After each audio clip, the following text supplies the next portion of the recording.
Hey guys, today we're going to talk about prepositions in kind of a bigger context because prepositions, we don't generally see them just sitting around by themselves. We usually see them as part of a prepositional phrase, okay? Now, a phrase is a group of words that doesn't have a subject or a verb, okay? They fit together, the words in the phrase. They fit together for some reasons. They all go together, but they're not a complete sentence. They don't have a subject and a verb. They don't, stand alone. Now, a prepositional phrase begins with a preposition and ends with the noun or pronoun, which we call the object of the preposition. Okay? So let's look at a few examples. Rosa stepped off the airplane. So I begin with my preposition off, okay? And I end when I hit my noun or pronoun, which in this case is airplane. Okay?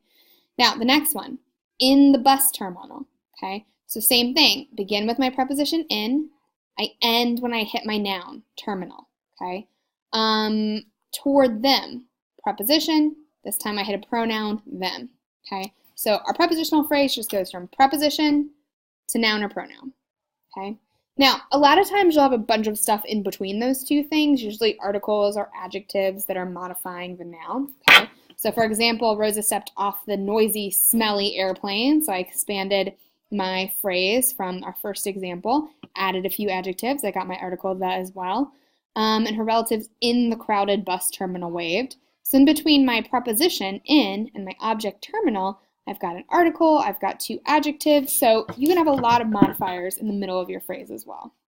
Okay, so next up, we're going to circle the preposition and underline the object and put parentheses around the entire phrase. So as I do this on my paper, I want you to do it on yours as well, okay?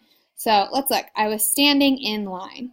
So thinking back to our list of prepositions that we've been practicing in, I see my preposition in, so I'm going to circle that, okay? And then I look for a noun or pronoun following it, and I have it right afterwards, line, okay? And so then I'm going to put parentheses around my whole phrase, okay? Put your bike against the wall. So again, thinking back through my prepositions, and you can always look back at your preposition list that we had talked about as well. Think back to your song.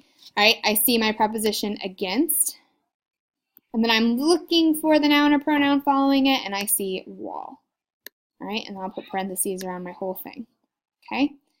Can you walk around it?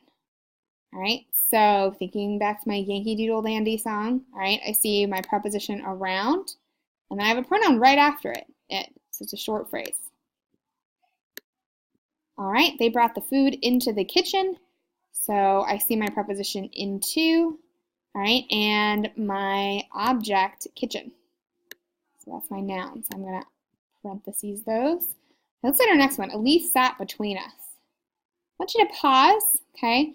And on your screen, it's going to ask you what your prepositional phrase is here. So I want you to type that in. All right, so hopefully you said it was between, my preposition, and us, my pronoun. All right, and I'll mark my whole thing. Okay, now throughout the past couple of weeks when we've been doing adjectives and adverbs, y'all keep pointing out prepositions and saying, is this an adverb? Is this an adjective? It's really been confusing you. And there's a reason why, okay? It's easy to mix prepositions up with adjectives and adverbs because phrases sometimes act like different parts of speech, okay? And prepositional phrases are pretty much always going to act like an adjective or act like an adverb, okay? So let's look at a few examples. Here's one that's acting like an adjective. The clock in the church struck 10, so my prepositional phrase in the church, which you see italicized here, is telling me which clock it is, modifying my noun clock, meaning it's acting like an adjective, so it's describing a noun, okay? Now, they can also modify verbs, just like adverbs do. The milk spilled on the floor, so on the floor is my prepositional phrase, and it's telling us where it spilled, okay? So it's modifying my verb. Modifying an adjective, he is very smart in math. So in math is my prepositional phrase, and it's telling us, how he's smart, all right? So it's describing that adjective. And they can also modify adverbs. After the first frost here tells us how soon it begins or when it begins, if you want to think of it as modifying the verb.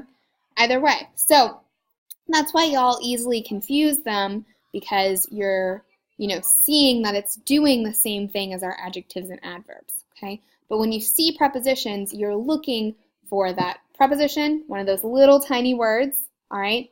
And then the noun or pronoun that's the object of our preposition. Might be some stuff in between, but you'll always see that pattern, okay? So that's what you're looking for.